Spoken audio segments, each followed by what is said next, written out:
Hey guys, welcome back to the Sports Betting Truths Analyzing Sports in R series. This is going to be the third video, and it's going to be pretty similar to the first two videos in that I'm going to keep teaching you basic R commands. Before we begin, though, I just want to point out our friends at BetMGM and BetRivers. Now, I am the biggest proponent of legal sports betting in the United States and not sending your money overseas to unregulated clip shot joint sports books that can just take your money at a whim, and there's nothing you can do about it. It's too big of a risk to send your money overseas these days, so keep it in the United States where you can bet with peace of mind at regulated sports books and not have to worry about all that riffraff. Now, if you live in Pennsylvania or Illinois, BetRivers is our friend for you. Sign up with the link below in the description, and you can get up to a $250 instant deposit match when you sign up. That sounds like a good deal to me. And if you live in Tennessee, Colorado, Indiana, or Iowa, the link below in the description for you is for BetMGM, our friend there with their online sportsbook and app. If you sign up with them, you can get up to a $500 instant deposit match. So sign up today, bet legally, bet in the United States. Don't send your money overseas. Don't risk it. It's too big of a risk. You work hard for your money, so there's no point in gambling it, sending overseas, as well as gambling it on sports. So just play it safe, sign up with the links below, get yourself going, never have to worry about sending your money overseas again. Now in this video, I'm going to teach more basic R, base R, no packages, no nothing. This is all the base commands. And I know it's probably getting frustrated at this point. You're like, okay, I've already watched about 2 hours of your content over the first two videos, and when are we going to start actually analyzing sports? Well, be patient. I'm going to use the movie Karate Kid as an example here. You know how in Karate Kid that Mr. Miyagi has Daniel-san like waxing the car and painting the house and sanding and all that, and he's like, when am I actually going to learn karate? And then Mr. Miyagi says, well, he has him do the things while he's punching him, Well, that's kind of what these videos are about. This is teaching you the foundation you're going to need to actually use R. If you don't know this stuff, you're not going to actually be able to build anything worthwhile in R because you don't know the base. This is the foundation. That's why I call it foundational R, base R, whatever you want to call it. You need to know all this stuff because you're going to be using this stuff about 90% of the time when you're working with R. So be patient. We're going to get to actual detailed sports examples soon, but this is going to be the last base R video, and everything else from here on out is going to be more geared towards specific things. All right, so let's get started. All right, so we're going to kind of pick up where we left off in video number 2. So what I want you to do is load that hoops 18 data frame from the learnr.csv file that you download from the website. If you don't have it already, then you probably haven't watched the first two videos, and you should probably watch those too. But if you don't want to, go to my website, sportsbettingtruth.com/learnr.csv to download the file, all right? So let's go ahead and load that. If you haven't already, I'm going to load that. So I got hoops 18, the data frame. And so in video number 2, I taught you the which command, and the which command is very powerful. And this next function I'm going to teach you, it might seem like it makes which useless. It does not. It's just another way to filter a data frame. So it's the subset command. So subset, S-U-B-S-E-T, is exactly what it does. It creates a subset from your data frame or matrix or vector or whatever you want to use. So we're going to do it with our data frame right here. And so let's do it like this. Subset, hoops 18, conf equals Big East. So we're just going to create a subset of all the Big East teams that made the tournament. And it's that simple. It returned a data frame of just the Big East teams, not that made the tournament, but the Big East teams in our data frame. If we wanted to do Big East teams that made the tournament, it would be conf Big East and NCAA equals true. And that should give us a subset data frame of only Big East tournament teams like so. You're probably like, okay, well, if I can do subset, then why would I want to do it with which? Well, you don't have to do it with which, but what which is really good at is finding things and counting things, right? So you can use which and subset interchangeably, you can use both, but like I said, which is very good for locating things, counting how many times something occurs in a data frame, seeing if something occurs at all or not, and then subset is just kind of an extension of that allows you to filter a data frame just like so. So if I wanted to do subset hoops 18 conf equals Big East, say I just wanted to display their NCAA round, right? And I didn't care too much for all the stats, Well, there's two ways you could do that. You could assign subset to a vector, so let's call it R subset, or a variable, not a vector, my bad. So we could have R subset, right? And then we could put out R subset C, let's see, 1, 2, 3, 4, 5, 6, 1 to 6. I mean, you absolutely could do it like this, that works. But there's another way you could do it as well, and it is like this. You just add another parameter, select equals C, and then you could just say, team ID, team name, and and so on. I mean, with that many things you wanted to do, you'd probably do it better like this right here. But say you just wanted one, say you just wanted to know the team name in the NCAA round, right? Well, you just do it like this, and then our subset just has those two columns. So that's the subset function. It's useful, right? It filters out your data frames, your matrices, your vectors. It works for vectors as well. Very useful to help, get just the certain data you need from your data frame and not everything, right? So that is a subset function. So now you're probably wondering, okay, how can I start ranking things, right? Ranking and ordering and all that, very important when it comes to R and any kind of sports statistical model analysis you're going to do. So the Hoops 18 data frame is ranked by their efficiency differential, which is their offensive efficiency minus their defensive efficiency. And that's how it's ranked. That's how I rank teams on my website and model.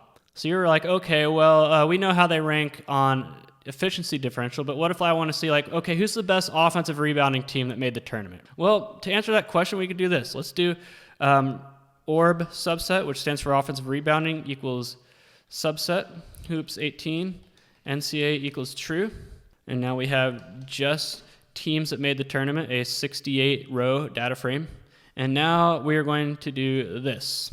Rank orb subset, which is our data frame that we're ranking off.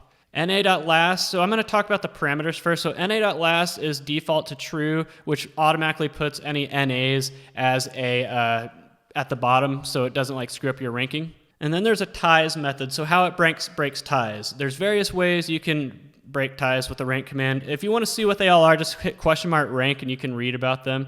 It'll tell you what the ties method are. We got average, first, last, random, maximum. So the default is going to be average, and that's fine. That's what I use. But really, it just takes 3 commands, but you really only need to put in 1 because the defaults, I think, na.last equals true and ties method equal average are fine. So if I just did rank orb subset, and then you got to put what you're ranking it off of, though, right? So what if I did this? What if I did rank orb subset orb, atomic vector orb? Okay, it gave off a list of vectors. What does it mean? The 39 corresponds to Villanova's offensive rebounding rank. But it's not their rank, it's their ascending rank. You know why? Because look at the second team, Duke, they're number 67. I can tell you right now that they do not have the second worst offensive rebounding percentage of teams that made the tournament. They actually have the second best. As you can see, 38%, that's pretty dang high. Only beaten by North Carolina's 38.7%. So it's actually an ascending rank. So ranked worst to best. So this one right here actually represents the worst offensive rebounding percentage team in the field, and the 68 represents the best. So you're probably wondering, okay, how do I get a descending rank? Well, the thing is, there's actually no parameter you put in there to do that. It's actually something you kind of have to trick it into doing, and I'll show you how to do that right now. So we're going to assign this to a vector. Let's call it orb ask ranks. That stands for offensive rebound ascending ranks. And so we're going to have our vector right here. Let's multiply that by -1. And now everything is negative. And you guessed it, rank orb ask ranks.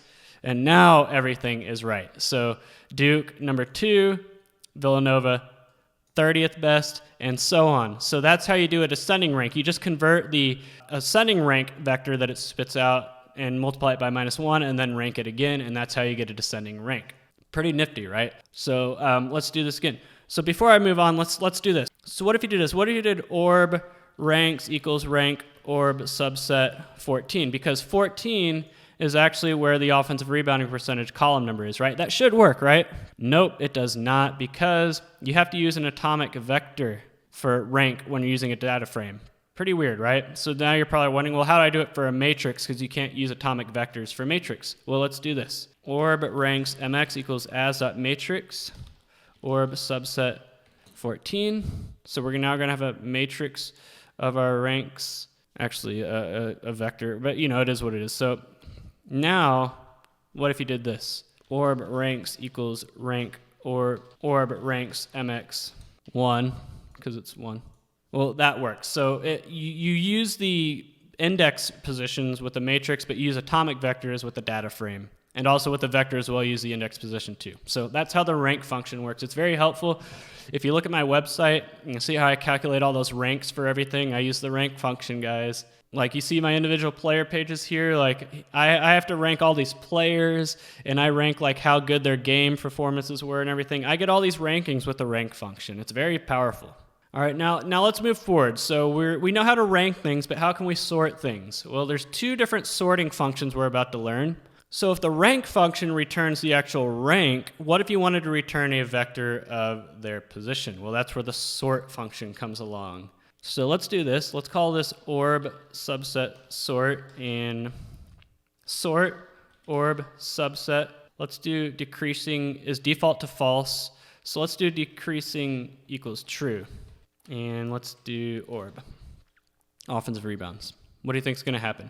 Whoops, it's decreasing, not decrease. Like I said, everyone makes mistakes. Okay, what do you think happened? Well, it gave us a sorted vector of everybody's offensive rebounding percentage. So if this gave the actual rank position, this gives a sorted vector of the values. So this first number right here represents North Carolina's offensive rebounding percentage. They are number 1. This one represents Duke's offensive rebounding percentage. They are number 2, and so on. All the way down to the worst offensive rebounding percentage in the tournament, which was 22%. So what if I did decreasing equals false? Well, I'll show you. It's default, but anyway, I'll show you. It just does everything in ascending order instead of descending. It depends on what you're ranking. Like if I was ranking defensive efficiency, I'd want it to be ascending because lower is better. So that's the sort function right there. Also pretty powerful, and it can also allow you to get sorted vectors of various things.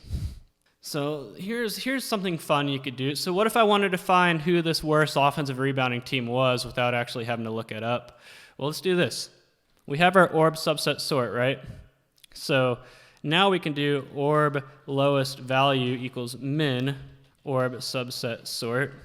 And then we can do which orb subset orb equals orb lowest val. And now we know position number 30, so then we can just do orb subset 30, and it was Creighton. Creighton's 22% offensive rebounding percentage was the worst in the tournament. Adjusted offensive rebounding percentage. So that's a pretty cool thing you can do. But what if we wanted to like find out who like the 34th offensive rebounding percentage was, right? So, you just do it like this. Orb subset sort 34. And let's change this to average, and then you don't have to change it, but I'm doing it just to keep it simple. Okay, number 68, so the team at the very bottom had the average offensive rebounding percentage, and then orb subset 68. North Carolina Central, their offensive rebounding percentage of 30% was the average of teams in the tournament. They were also the worst team in the field, by far. So that's the sort function. So you're probably wondering like, well, what good does that mean? I thought sort means like sort the entire data frame instead of give you like a sorted vector of a column you select. Well, yeah, you're right. So now that's where the order command comes into play. Order is like the complement to sort. So order actually reorders a data frame. Sort just gives you a sorted vector from highest to lowest or lowest to highest, depending on how you set the decreasing value. But order is how you can sort an entire data frame and get the whole data frame back. So order works very similar to sort. So let's go ahead and do this. Let's do orb subset ordered equals order orb subset. And just like with sort, you want to set decreasing to true if you wanted a descending sort. So we're going to do that here because we're doing offensive reboundings.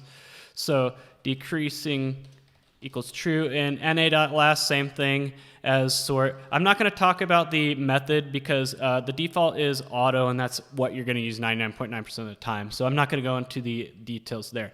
So let's come up with orb subset ordered. Whoops, I forgot to do the atomic vector. So orb subset ordered, is it going to return our ordered data frame of highest to lowest offensive rebounding percentage? Well, let's go ahead and see.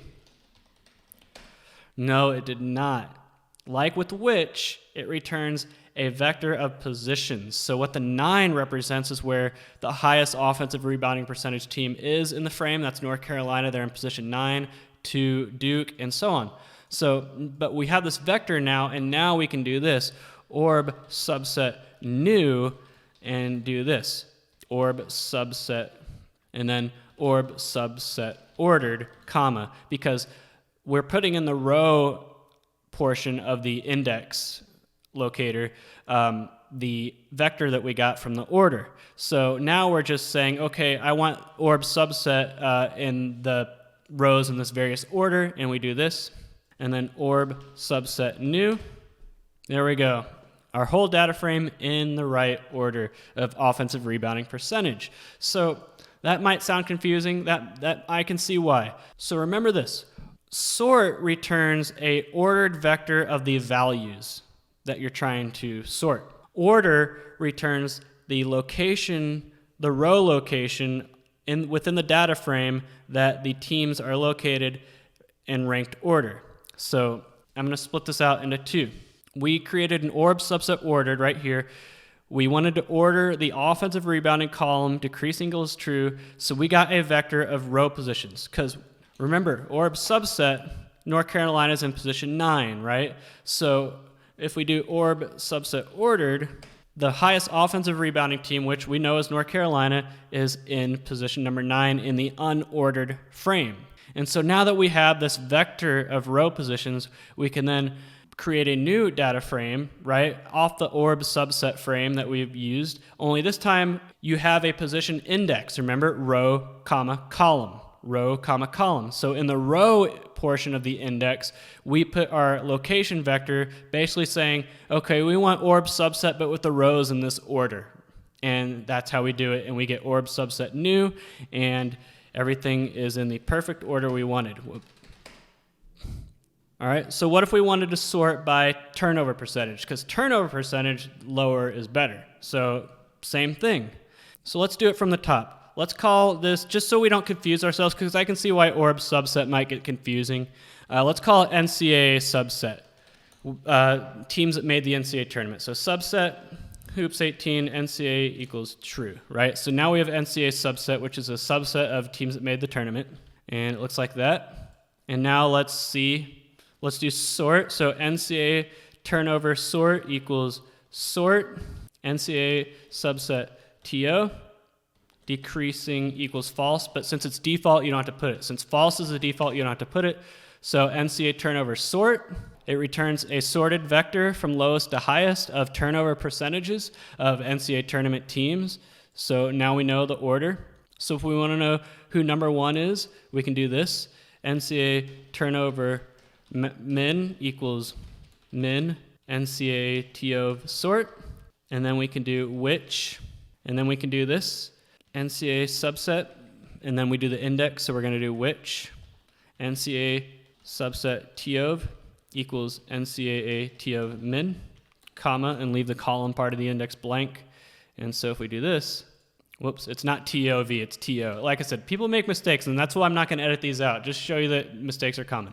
Okay, so Nevada, they had the lowest turnover percentages of all teams that made the NCAA tournament in 2018. If we wanted to find out who the worst team was, just change that to max, max, and max, and then we'd run it again. The worst team was Cal State Fullerton, 15 seed that got destroyed by Purdue in the first round of the NCAA tournament that year. So at least we have an ordering. But then if we wanted to reorder our NCAA subset frame by lowest to highest turnover percentage, we would do this.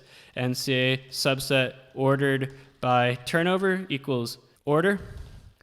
NCAA subset TOV decreasing equals false, but since false is the default, you don't have to put it in there.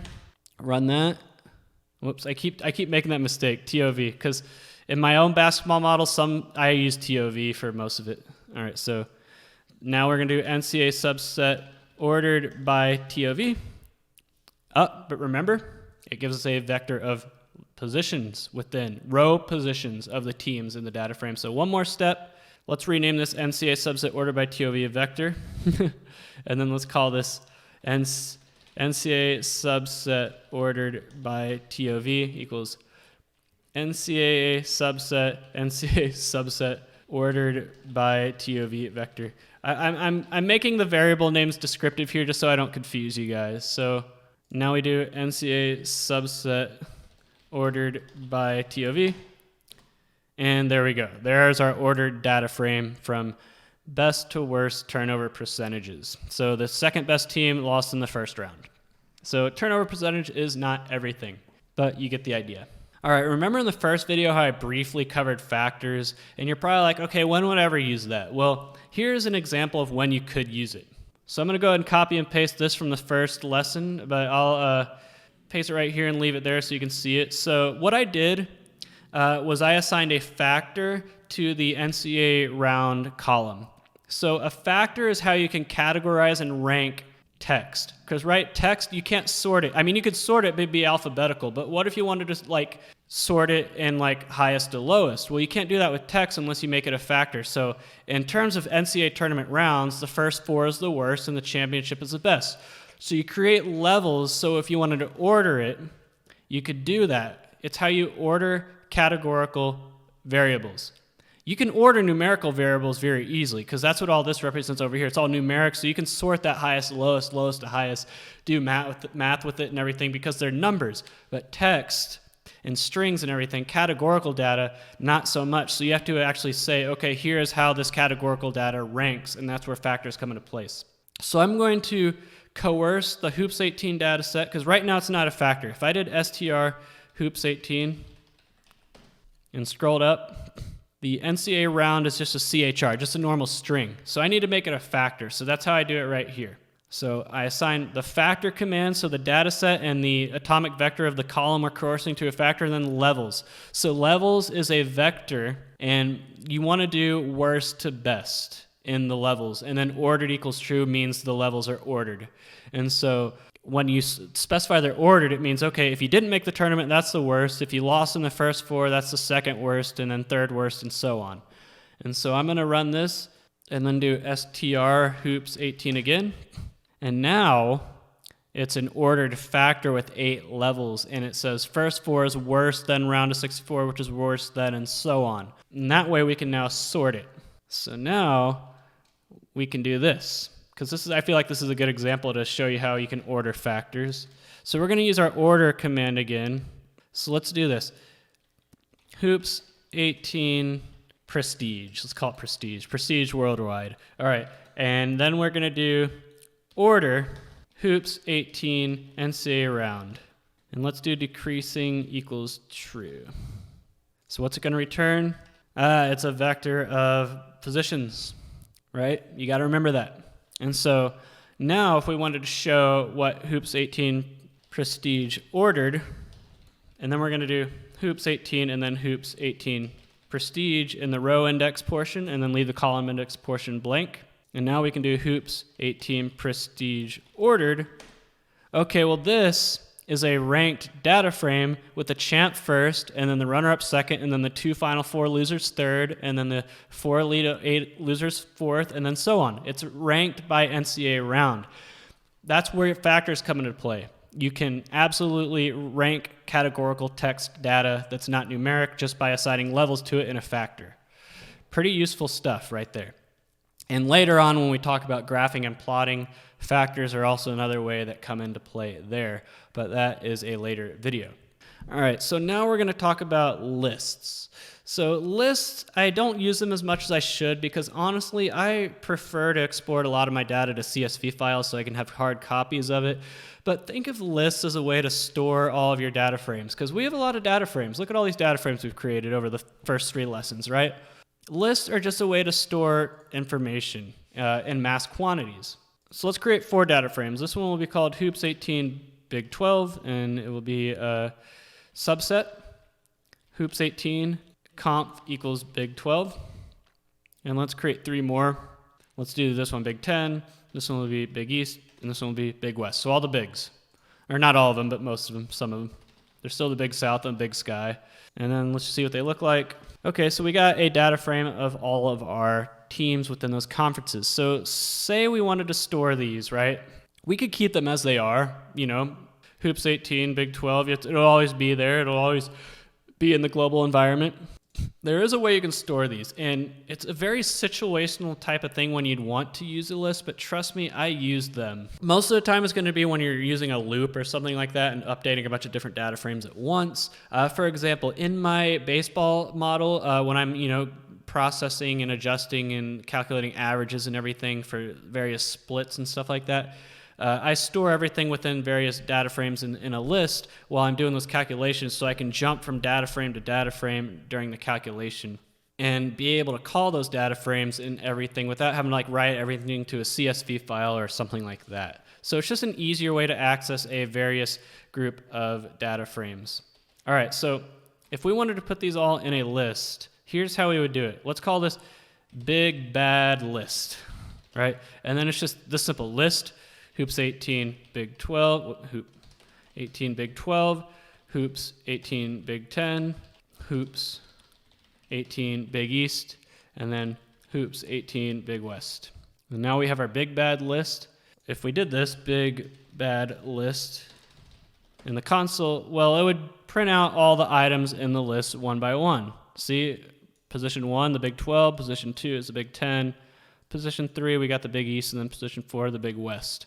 And so you're probably wondering, okay, if I just wanted to get one of those within the list, how would I do it? Well, it's just simple. If I wanted to get the fourth item in the list, big bad list, it's just a double brackets. So when you're calling from a list, it's double brackets, not single brackets, right? So I called on the fourth list. So what if I wanted to call the fourth row in the big bad list? Well, then you would do single brackets, 4, comma, blank, and we would get that, Cal State Fullerton's line. So oftentimes you get things returned as a list. I'm trying to think of a good example. There's a command that I haven't talked about yet that I'm going to in the future called strsplit. I might as well talk about it now. So let's do this. Let's call strsplit test equals C. Hello, this is the best this hello list. All right, I don't know, just random.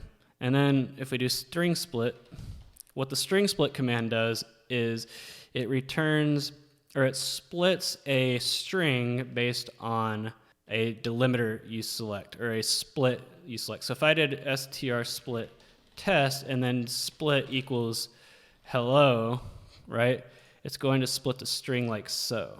Whoops, that's why I have a capital C. Like I said, people make mistakes. People make mistakes, guys. So what the hello means is split the string up by hello. So hello's in the first part, so everything before hello is right here, and everything after hello, which is pretty much the rest of the thing, is right here, and then we got another string right here. So it returned this as a list, because you can see the double brackets right here, and then single brackets right here. So if I change that to strsplit outcome, let's do another one. Let's do is as our delimiter to make it a little bit less confusing. So if I put strsplit outcome, right, so hello, well, that's probably not the best thing to use because that ends with this. Let's do best. Okay, now it should not be so confusing. So hello, this is everything before best, and then this hello list is everything after best. So it returned it as a list. So if I wanted to get the first part of the strsplit outcome, you're not going to do it like this. See? Because it returned everything. What if I just wanted the first half? It returned as a list, so you have to do the first part of the list and then 1, right? And 2. That's how you call on list right there, and the string split is a great example of something that returns its output as a list. And so we have our big bad list right here. To call on the second item of the list, our big 10 frame, you use the double brackets 2, and then to call on anything within the data frame, you just use your typical row column index thing. So if we wanted to call 1, 1, we get team ID 1, 1, 2, Purdue, or if we did 2, 2, Michigan, 2, 2 to 8, you treat it like a normal data frame or matrix from there. But that's how lists work. So just think of lists as a way to store, you don't have to just store data frames in there. You can store vectors, matrices, data frames. Any data type you want can be stored in lists. And I don't use them as much as I should, but like I said, it's a preference thing, but it's just another way you can store things in R and be readily able to access them. Like I said, the most helpful times a list will come in handy for you is when you're looping through a bunch of data frames and trying to store a bunch of things. And it's easier to just assign all the data frames you're looping through to a list so you can go through sequential order instead of having to like create like a matrix or vector of all of their names of the data frames. It's easier just to have a number to refer them as instead of their names. All right, so the last thing I'm going to talk about in this video is regular expressions. So a regular expression is how you can, it kind of ties into the string split function that I did not plan on talking about in this video, but I decided to anyway. But it kind of plays into that, and regular expressions are a way you can like find things within text, right? If you're trying to find something in a text. So I'm trying to think if there's a way that it can apply to my hoops 18 data frame. Okay, yeah, perfect. So there's two commands we're going to talk about today: grep, G-R-E-P, and then grepl, G-R-P-L. So if I did grep, ST, which stands for state, and then hoops 18 team name, and then there's more things that you can put within grep, but I'm not going to talk about them because all the defaults are fine. For the sake of this example, there's no need. So if I did grep ST and then hoops 18 team name, it returned a vector, remember, a vector of every team in the hoops 18 data frame whose team name ends with ST or state, right? So if I did this, state teams equals grep, and then use this, and then I did state frame equals hoops 18 state teams, well, this is what would happen. Look at that. It's all these teams. I'm going to do a view. It's all the teams whose names end with state or NC State. It does not end with state. It's actually looking for the pattern ST. So it actually ignored the period, and I did that by design, guys. I did that by design because if we scroll down, oh, look at this, Stony Brook. They're not a state. They're a state university in New York, but it doesn't end with state. So any team in there that has a consecutive ST within their team name was included. So Stetson is another one. So you're probably wondering, how do I get around that? Well, that's where escape functions come in, or escape sequences. So escape is pretty much how you can add a character into a string that is a character used for R for other purposes. A slash is a great example. So for a period and for most other characters, you can Google this stuff. If you ever come across this problem, I'm not going to go through all the examples, but a period is one of the things that grep does not use properly. So you do a double backslash. So if you put a double backslash in front of a period, that's the escape character, and that signals to R to, hey, use the period in the search in the grep search as well. So now if I do it, NC State's not there, and neither is Stony Brook or anything else. So only teams with ST in there, not end with ST, but just have ST in there. So it's Cal State, Fullerton, or Mount St. Mary's, that's fine, you know. But the NC State, the Stetson, and the Stony Brook, they're gone. So that is called an escape. That's why I did that on purpose, to show you that for grep, yeah, you can find things. So if I want to do like Ohio, and this is going to return all the teams with Ohio in their name, and then I do state frame, we got just Ohio and Ohio State, you know, there's only two teams. So grep is how you can search for text within, you know, a string or a column or a data frame, just like that. So that's what grep does. Grep is kind of like, okay, this is this. But then grepl, what if we did the same thing for grepl, right? Let's do grep and then Texas and then hoops 18 team name. Well, what's going to be the difference? Well, this grepl returns just a true false. So if the team name in the data frame contains Texas, then it returns false. Otherwise, it contains true. It works very similar to grep, only like I said, it returns a logical instead of a position of just the teams in there. So grepl is a little bit more useful if you're trying to do like a count, for example, or just a total true-false period, but both can be used interchangeably. I prefer to use grep for everything, and just grepl, I don't really use it that much, because you can get the same effect with grep, kind of, but there will be times you want to use grepl, but that's just the difference between the two. Grep returns, okay, here are the row positions of items in the data frame that meet this criteria, and grepl is, here's a vector of every item in the data frame and whether or not it meets the condition, right? So that's regular expressions. Regular expressions are important when scraping. Scraping is a concept I have not covered yet in any video I've ever done because it's very complicated, but you want to use regular expressions in scraping in order to find patterns. That's kind of the big deal. You're finding patterns with regular expressions. You're trying to find things within text. But regular expressions is another thing you need to know. But that wraps it up for this video. These are the additional foundational R functions that I have taught you today. And now going forward, we can move on. All right, base R video number 3 in the book. So starting with the next video in the series, we're going to get a little bit more targeted. The videos are going to be a lot shorter, but they're going to be a lot more detailed about just 1 or 2 individual concepts and not more broad base concepts. All right, so if you've made it this far, good job. Practice all this stuff, but now we're going to start getting into actual examples on how we can use this stuff to actually analyze sports and break them down with R. All right, I'm glad you've made it this far. 3 videos in, you've gained a lot of knowledge. I mean, you could take what you've learned so far and make some pretty good things, but I got some things in the future videos that's going to help compound that and make it a lot easier to work with and a lot better and more versatile. All right, until next video, this is Sports Betting Truth signing off.